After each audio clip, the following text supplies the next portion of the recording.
നമസ്കാരം, എല്ലാവർക്കും മലയാളി വാർത്താ പ്ലസിലേക്ക് സ്വാഗതം. അമേരിക്ക അടക്കമുള്ള ലോകരാജ്യങ്ങൾ ഗാസയിലേക്കുള്ള ഭക്ഷണമടക്കമുള്ള സഹായങ്ങൾ കരമാർഗം എത്തിക്കുന്നത് ഇസ്രയേൽ തടഞ്ഞുവെച്ചിരിക്കുകയാണ്. ഹമാസ് ഇത് തട്ടിയെടുക്കുന്നുവെന്ന് ആരോപിച്ചാണ് ഇസ്രയേൽ ഭക്ഷണ വണ്ടികളെ വിലക്കിയത്. ഹമാസ് ഈ ആരോപണം നിഷേധിച്ചുവെങ്കിലും ഇപ്പോഴും ഭക്ഷണ വിതരണത്തിനായി എത്തുന്ന ട്രക്കുകളെ അതിർത്തി കടത്തിവിടാതെ തടഞ്ഞുവെക്കുകയാണ് ഇസ്രയേൽ. തുടർന്ന് ഭക്ഷ്യസഹായം ആകാശമാർഗം എത്തിക്കുന്ന നടപടികളാണ് അമേരിക്ക അടക്കമുള്ള ലോകരാജ്യങ്ങൾ ഗാസയിൽ നടത്തുന്നത്.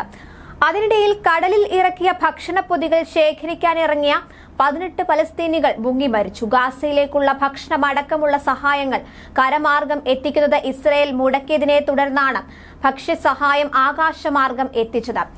മെഡിറ്ററേനിയൻ കടലിൽ ഇറക്കിയ ഭക്ഷ്യക്കിറ്റുകൾ ശേഖരിക്കാനിറങ്ങിയ ആൾക്കൂട്ടമാണ് അപകടത്തിൽപ്പെട്ടത് എന്ന് ഗാസ ആരോഗ്യ മന്ത്രാലയം വ്യക്തമാക്കി. ഭക്ഷണപ്പൊതികൾ ശേഖരിക്കാൻ 100 കണക്കിന് ആളുകളാണ് ആഴക്കടലിലേക്ക് ഇറങ്ങിയത്. ഈ മാസം ആദ്യം ഭക്ഷ്യക്കിറ്റുകൾ തലയിൽ വീണുണ്ടായ അപകടത്തിൽ 5 പേർ മരണപ്പെട്ടിരുന്നു.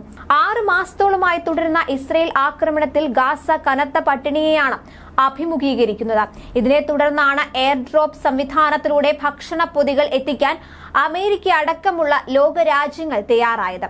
18 പേരുടെ മരണം റിപ്പോർട്ട് ചെയ്തതിന് പിന്നാലെ ഗാസയിലേക്ക് ആകാശമാർഗം ഭക്ഷണ കിറ്റുകൾ എത്തിക്കുന്നത് നിർത്തിവെക്കണമെന്ന് ഹമാസ് വിദേശ രാജ്യങ്ങളോട് ആവശ്യപ്പെട്ടു.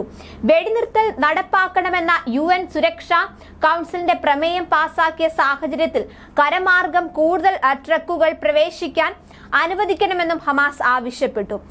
ഗാസ കനത്ത ക്ഷാമം അഭിമുഖീകരിക്കുകയാണെന്നും അത് ഒഴിവാക്കാൻ വിമാനമാർഗമോ കടൽ വഴിയോ കൂടുതൽ സഹായം എത്തിക്കണമെന്ന് യുണിസെഫ് പറഞ്ഞു. അടിയന്തര വെടിനിർത്തൽ പ്രമേയം പാസാക്കി 24 മണിക്കൂർ പിന്നിട്ടിട്ടും ഗാസയിൽ ആക്രമണം തുടരുകയാണ് ഇസ്രയേൽ.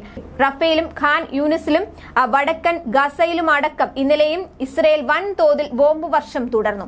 ഇതുവരെ 32,414 പലസ്തീനികൾ കൊല്ലപ്പെട്ടതായാണ് കണക്കുകൾ പറയുന്നത്. അതിനിടെ കരമാർഗം ദുരിതാശ്വാസം എത്തിക്കുന്നതിനെതിരെ ഇസ്രയേൽ വിലക്ക് തുടരുന്ന സാഹചര്യത്തിൽ കപ്പൽ വഴി ഭക്ഷ്യവസ്തുക്കൾ എത്തിക്കാൻ US-UAE ദൌത്യം ആരംഭിച്ചു കഴിഞ്ഞു. ഇതിനായി ഗാസ തീരത്ത് താൽക്കാലിക ജെട്ടി നിർമ്മാണം പുരോഗമിക്കുകയാണ്. ദിവസം 2 നേരം ഭക്ഷണം നൽകുന്ന പദ്ധതിയാണിത്. എന്നാൽ കരമാർഗം സഹായം എത്തിക്കാതെ സ്ഥിതി മെച്ചപ്പെടില്ലെന്ന് UN നേരത്തെ തന്നെ മുന്നറിയിപ്പ് നൽകിയിരുന്നു. ഗാസയിൽ സഹായ വിതരണം വിലക്കിയ ഇസ്രയേൽ നടപടി പിൻവലിക്കണമെന്ന് യൂറോപ്യൻ യൂണിയൻ ദുരിതാശ്വാസ വിഭാഗം മേധാവി യാനസ് ലെനാർച്ചിച്ച് ആവശ്യപ്പെട്ടിരുന്നു.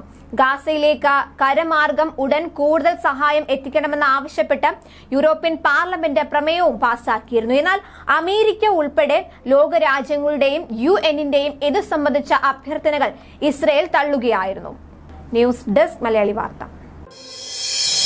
മലയാളി വാർത്ത plus, like, share and subscribe.